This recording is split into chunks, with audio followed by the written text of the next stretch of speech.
Hello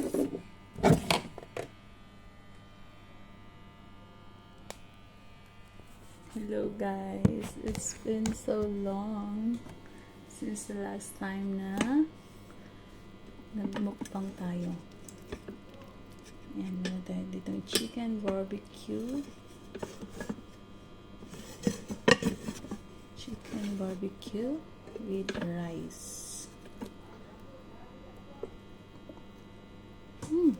It's been so long kasi nga tawag doon.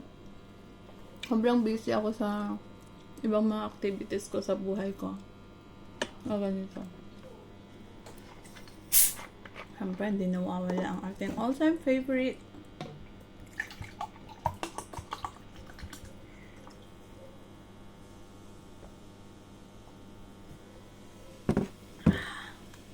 Sarap.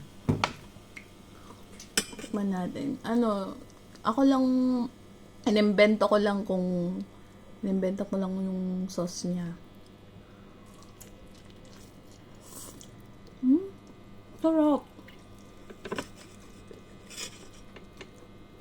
Ang sarap naman niya. Grabe. Sagot ako ng egg na maraming sibuyas.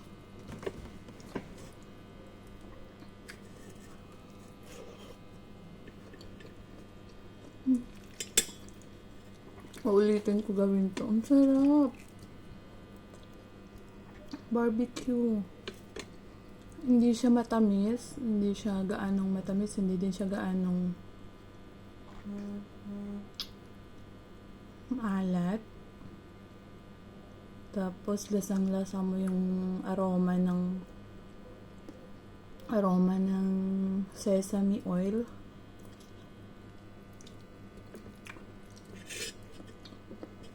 Ang sarap. Ay, masarap to sa sauce sa sauce na may peanut butter. Masarap to. Gutom ako. Binudburan ko rin siya ng 800 na paminta. Madami siyang paminta. Juicy. Ang ginawa ko pala dito, in-oven ko muna siya ng 10 minutes. After 10 minutes, nung nalaglag lahat yung mga yung mga sabaw nitong prinito ko naman siya ante. Hanggang sa medyo nag-brown. Tapos yung tinimpla kong barbecue sauce, yun yung niluto ko na siya sa palayok. Hanggang sa nag-dry.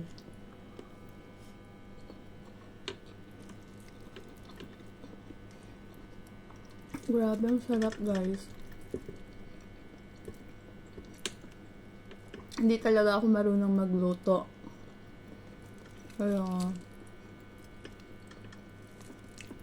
natuto na lang ako dito. Ano nga, laki. Sulit. Lutong-luto siya kasi in-oven ko muna bago ko prinito.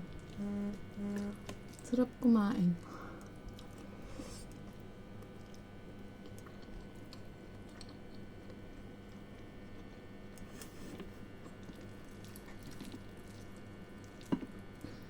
Namiss nyo ba ako? Siyempre hindi. Nakakagutom, diba? Kapag nanonood ng mukbang. Tapos, dapat may pipino. Alam mo, meron kaming biniling pipino sa supermarket, pero hinahanap ko wala. Pati yung patola. Napakilo naman siya, pero hindi ko alam kung saan nilagay. Baka nilagay sa ibang cart.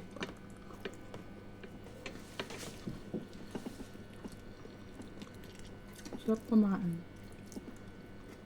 Kumain kapag dahan-dahan. Hindi mabilisan para ma-feel mo yung lasa ng. Dito sa ibabaw niya medyo parang chewy siya na medyo crunchy. Kasi medyo pinaano ko. And then sa loob niya juicy, tsaka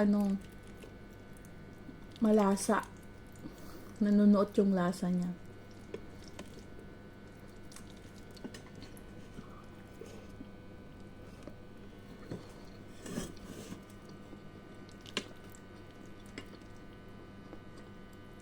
Sobrang sarap.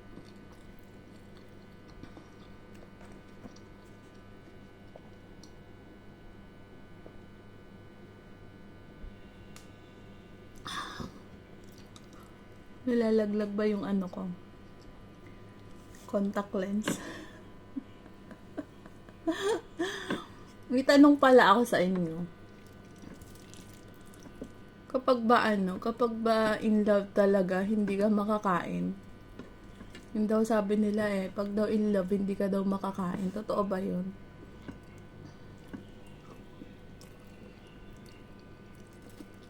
Based on my experience, feeling ko ano naman nun, kain ako ng kain. Napakakain. Tapos kilabban pay nga Kilabban pay. Mangan pay ulit. Tapos pagkatapos mariing, mangan manin. Kasi nakakagutom kapag natulog ka. Nakasama mo yung minamahal mo. Kasi pag gising, syempre, nakakagutom. Kailangan mong kumain. Parang ganun. Diba? So, parang di naman totoo yung kapag in love ka. Siguro sa mga teenagers, mga ganun. Pero kapag sa mga may asawa na, ganun, iba na.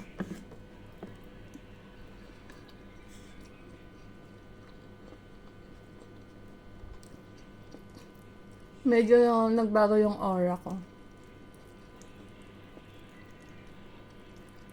Kasi diba, pag sa ibang bansa naman talaga nagbabago yung kutis.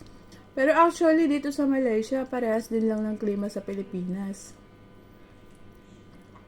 Minsan pa mas mainit pa dito, tsaka mas mahaba yung init dito. Kasi hanggang 7 may araw pa. So kung nandyan ka din sa labas, di ka rin talaga puputi.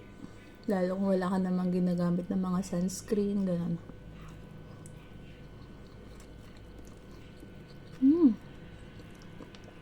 Napakasarap, grabe. Sobra. Ito yung yung barbecue na hindi ka mauumay. Hindi ka talaga mauumay. Tapos dapat merong kamatis, dayap, pipino talaga na pang side dish o kaya kimchi. Pwede rin sa mga Korean food lover dyan. O ito, parang ganun. Tapos siguro mas masarap din to kapag may sili. Wala kasi akong sili, kaya hindi ko nalagyan ng sili.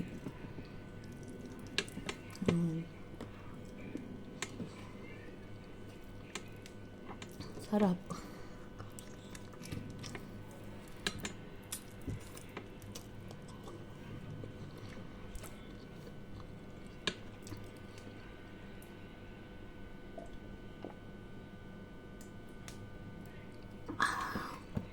Sarap. Yan lang. Hindi ko na kayang ubusin kasi masyadong malaki. Pero, maya-maya kakainin ko din ito. Kasi, may biglang bisita dyan sa labas. Baka Shopee o kaya Lazada. Baka naman. So, sige guys, na-miss ko lang kayo. Happy eating, happy lunch. Ayun, tingnan mo, nag-burp agad-agad ako dahil sa Coke.